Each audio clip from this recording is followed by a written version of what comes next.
Ross! Did you go into work on your day off again? Man, you gotta be kidding me! Are the wages at your crummy factory job really that bad? So you gotta keep going in when you should be at home chilling? Sucks to be you! I, on the other hand, am a manager at a world-famous major company, respected and admired by all. I'm so grateful I went to college. Best decision of my life! It's a weird feeling to be so far ahead of my big brother in life, but I guess you get out what you put in, huh? If we're honest, you were basically screwed the moment you decided not to go to college. I mean, who does that these days? Yep, it's factory life for you, now and forever. Hi, Eric. I see you're being as unpleasant as humanly possible, just like always. You don't mince your words, huh? Things are crazy busy right now because we're going through the busiest period of the year. And that's the only reason I came in on my day off. Nothing to do with needing the money. I wanted to help. We may be a small-town factory, but things have been going really well ever since we landed the patent on those new medical devices. Our brand's becoming more well-known by the day. My salary's not exactly shabby. I see! Anyway, where do you think the money to put you through college came from in the first place? You think it fell from the sky? I thought it came from the insurance money from when Mom and Dad died in the car accident. How many times are you gonna ask me the same crap? Until you understand it, which sadly seems like it could take a while. How many times do I have to tell you the payout from the crash wasn't that big? I tried showing you the insurance documents, so it'd finally go into that thick skull of yours. But you didn't even seem interested in looking. This is why you're poor, big bro. 'Cause you waste all your time doing useless stuff. Looking at a bunch of old documents isn't gonna make me rich. And it's not gonna magically turn you into a college grad. That's not the point. You're right. This boring crap ain't why I messaged you in the first place. Huh? Did you actually want to talk about something? Alright, so listen to this. You ready to be surprised? Me and Sandra, we're getting married! Oh, wait, what? That's Sandra? You mean the Sandra from our class at school? The one who people used to say was unobtainable? And out of everyone's league? Yep, that's her. So you know her then? Even though you're 10 years younger than me. That's weird. One of my classmates in middle school was related to her. I don't know her myself, though. I see. Well, if you know her, this should go a lot quicker than I expected. Did you know that her family are the biggest landowners in town? And how it's basically said that they run the place? I had heard rumors. You know how things get around. I heard that her dad's the head of the family right now. But his health isn't what it used to be, so either Sandra, or whoever Sandra marries, is set to inherit the position and take over as Don. Is that right? Bingo! I managed to bag myself the daughter of the most powerful family in town! That's why I'm cutting you out of my life! Excuse me? I'm confused. How are we getting from A to B here? What? Think about it! Can you imagine how embarrassing it's gonna be for me to explain to my rich new family that my big brother doesn't even have a college degree? Embarrassing? Living in poverty and destitution with you was also a big factor in my decision. I've been desperate to get away from all this, and away from you, for a long time now. That's why, as soon as I landed my job, I moved out and got my own place, alone. I just had to get some distance between us before I cracked up. Living in poverty and destitution? Come on, Eric, that's not fair. Look, I know the period just after Mom and Dad died was rough, but things got better after that. I did my best to give you everything you needed. Nope! You're missing the point. I'm talking about way before that. Your life was an epic dud at the point you decided not to go to college. That's where me and you, we parted ways, even if we were still together physically. You know, the people you associate with in life are important. Right, bro? We influence each other. and I can't risk being influenced by a loser like you a second longer. My marriage to Sandra will be the beginning of my glamorous new life of celebrity and luxury. I'll be loved, admired, and adored by all. Signing autographs will be a daily occurrence. I can't wait. You're nothing but an eyesore getting in the way of my bright, promising future. Your very existence is jeopardizing my shot at true happiness. I see. I did kind of get the feeling you were looking down on me for a while now, but I had no idea you hated me this much. Back when Mom and Dad died when you were 5, I did everything I possibly could to make sure you had everything you wanted. I wanted my little brother to be happy. I never asked for a foster dad. Especially not one without a college degree. This could have all been avoided if you just accepted Uncle Jim and his wife's offer to take me in. But you had to be stubborn and turn them down so you could play the hero, didn't you? This is all your fault! Huh? Uncle Jim? Are you still in contact with Uncle Jim? Why wouldn't I be? He's the only relative I have left. You make a big song and dance of being the one who got me through school and into college, but in reality, it was thanks to Dad's insurance money, wasn't it? And who told me all about that money? Uncle Jim! Huh? Is that why you believed everything he said and wouldn't even hear out what I had to say? I told you to stop speaking to him, Eric. All he's ever done is fill your head with convenient lies so he can manipulate you in his own ends when you grew up. How could you see what he's doing? That's why I refused his offer of taking you in. It was never about caring about you or wanting what was best for you. He's a greedy man whose only goal in life is lining his own pockets. You can say whatever you want. Pretty convenient how he's not here to defend himself, isn't it? It ain't gonna work with me, so you may as well stop wasting your breath. I see. There was one more thing I wanted to discuss with you about where we go from here. But if you won't listen to a word I've got to say, it's probably a waste of time. Thank God you understand! It's not just me who thinks so. Uncle Jim said that I'd be better off if I ignored 99.999% of what you said to me. Cause apparently you're a pathological liar! Now I'm set to marry into major wealth. I have literally zero need for you. So I figure I can finally cut you out of my life for good, like I've been wanting to do for a heckin' long time. Fine, I get it. Goodbye. Disappear from my life forever, you poverty-stricken loser!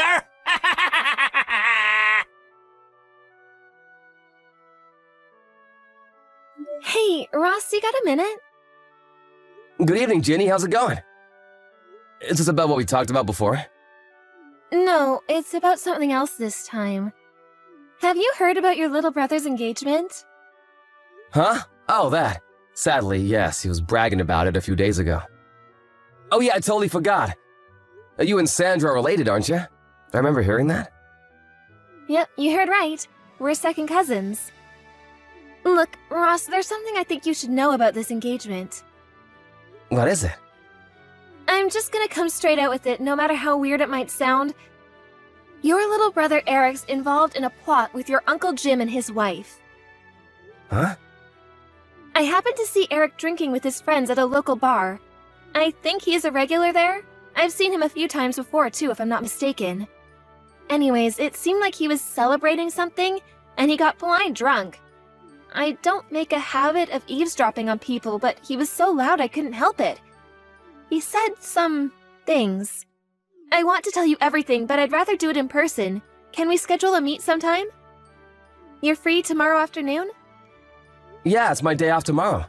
I'll leave the time and place to you. Alright, thanks, Ross. I'll message you tonight with the details as soon as I've decided on somewhere. Got it. Thanks for taking the time to meet today, Ross. Not at all. I should be the one thanking you. I'm so sorry for all the trouble my brother and uncle have caused you. You haven't done anything wrong, Ross. You don't need to apologize to me. But as for the matter at hand, it seems like the Three Stooges are preparing to put their little plan into action soon. Right. I'm gonna stick to my guns and keep my distance from them, just like I declared back then. There's nothing to gain from associating with people like that. Good idea. And I couldn't agree more. They're toxic through and through. I think it's for the best. That means we're gonna be speeding up that thing we discussed earlier, okay? Okay, got it. I'll make my preparations for moving ASAP.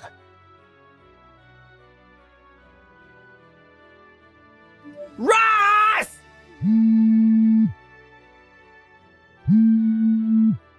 You know something about this, don't you? Answer me! What do you want, Eric? I'm pretty sure I remember you cutting me out of your life. Why are you messaging me? I don't give a crap about that! Don't dodge the question, you chump! My fiancé dumped me because of you!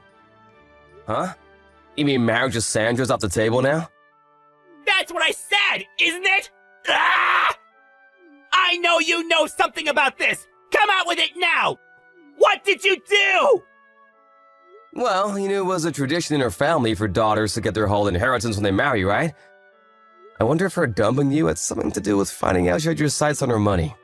What? Or could it be something to do with how you, Uncle Jim and his wife were all conspiring behind their backs? To use her money to prop up Uncle Jim's failing company? He's been in the red for years now. Everyone knows he's been desperate for someone to bail him out for ages. You realize from an early stage that if you could just worm your way into Sandra's family line of succession like the honorless slug you are, you'd have a shot at that money, right? Wait, how did you? They all seem pretty likely candidates as to why you're all alone. What do you think? What do I think? I think you're gonna pay for this, you big idiot! Ah! Anyway, Sandra was gonna be my wife! What the hell does what I was gonna do with her money have to do with anyone else? Nothing!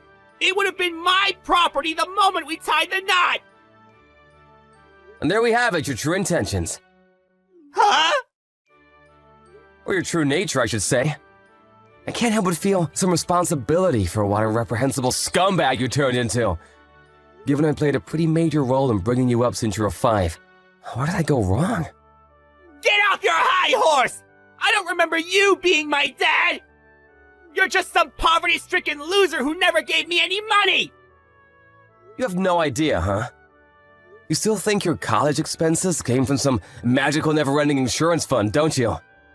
Well, I've got news for you, boyo. What? It's the truth, isn't it? That's how I went to college! You'd have known this if you had any interest in your family. But even while Mom and Dad were still alive, our family never had much money. Huh? I'm pretty sure I mentioned this before, but Mom and Dad were employees at Uncle Jim's company. They'd been there close to a decade at the time of the accident. But Uncle Jim, being the stand-up guy he is, used Dad's quiet, conflict-averse personality as an excuse to drop his salary as low as he possibly could. No one could never dare question it. The name on Dad's insurance policy wasn't mine or yours, but Uncle Jim's. What little savings Mom and Dad did have were blown on a huge, unnecessarily extravagant funeral by Uncle Jim. So he could point and say, "Look what I did," while bragging to everyone about what a great send-off had given them. That flashy funeral wasn't just paid for by Mom and Dad's savings either. He also borrowed from some of his friends and refused to pay them back afterwards, leaving them penniless. What the hell? Uncle Jim did all that stuff? If I was older and knew more about the world back then, I would have done whatever I could to stop him. But I was a middle school kid who just lost his parents in a horrific accident. I could barely even process what was going on, so I was in no position to do anything about him. He took everything. Insurance money, Mom and Dad's savings, and even stole from his friends. Uncle Jim did that? That's not even the last of it. After that, I caught wind of his plan to take custody of me and you so he could exploit us as free labor at his company one day when we were old enough to start working. Knowing what he was like, I was sure that was his aim. And I was willing to stop at nothing to prevent him getting his way. He'd taken everything by this point. There was no way I was going to let him turn us into slaves. But then you grew up, went out into the world. Developed ideas and desires of your own, and, well, you did what you did. I was never going to be able to control you forever, and that's where we are now. How could this be? No. No. This can't be happening. This isn't the first time you've done something like this. The signs have always been there. Huh? Should have known back then when you looked down on me and wouldn't listen to a word I said, even back then. And you know what? There was a part of me that had my suspicions. But I didn't accept my own little brother thought so little of me. I mean, who would? Wish I'd noticed sooner. But I deluded myself with a comforting lie. Ross! But you're an adult now. It's time for you to decide on your own what kind of life you want to live. For you to make your own mistakes and to suffer the consequences of them too. What? On my own? I won't be there to get you out of trouble anymore, Eric. Ross! No! Please! Ross! I got fired! Or rather, they're letting me jump on my own before they push me! I just found out that my company and Sandra's dad's company are just about to enter business negotiations to become long-term trading partners! My boss said it would be bad for the company to have someone like me around at such an important time! He basically said if I didn't resign, they'd fire me! I had no choice! I thought you'd come and help me, so I gave all the higher-ups a good verbal dressing down! I really gave him one form, then slammed my resignation papers down on the desk! But, Ross, where did you go? When I asked Mavis, the next-door neighbor, she said she saw you packing your things into a moving van over a week ago! She said you also resigned from the factory in town a few months ago! Like, what the hell? Is it true? You never told me that! Ross, please, I'm begging you! Where did you go? Please respond! Help me! My situation is desperate! I'll do anything! Ross!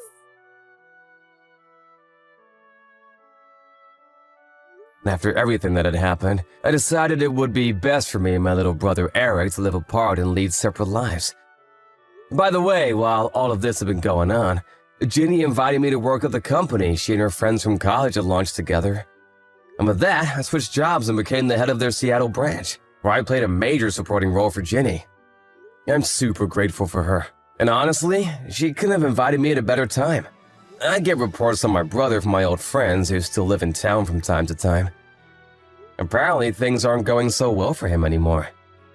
Last I heard, he was left with no choice but to move in with his Uncle Jim, whose true nature he was now fully aware of, and his wife in their cramped one-bedroom apartment. But Uncle Jim, being Uncle Jim, he was up to his ears in debt after his company finally went bankrupt of years of teetering on the edge. As anyone could have predicted, my little brother Eric was forced to clean up the mess by taking on the debt repayments. How does he come up with the money, you ask? By working 4 jobs, wow! Not only that, but he also owes Sandra a hefty sum in compensation for the attempted inheritance fraud they tried to pull. So he's engaged in the struggle of his life with no light at the end of the tunnel. Do I feel sorry for him? Not one bit. Actions have consequences. It's time for him to face them like a man. This is the life he chose. As for me, my efforts to forge out a new life for myself are well underway. And I plan to apply forethought and moderation in all things. I'll never be an Eric, and you shouldn't either.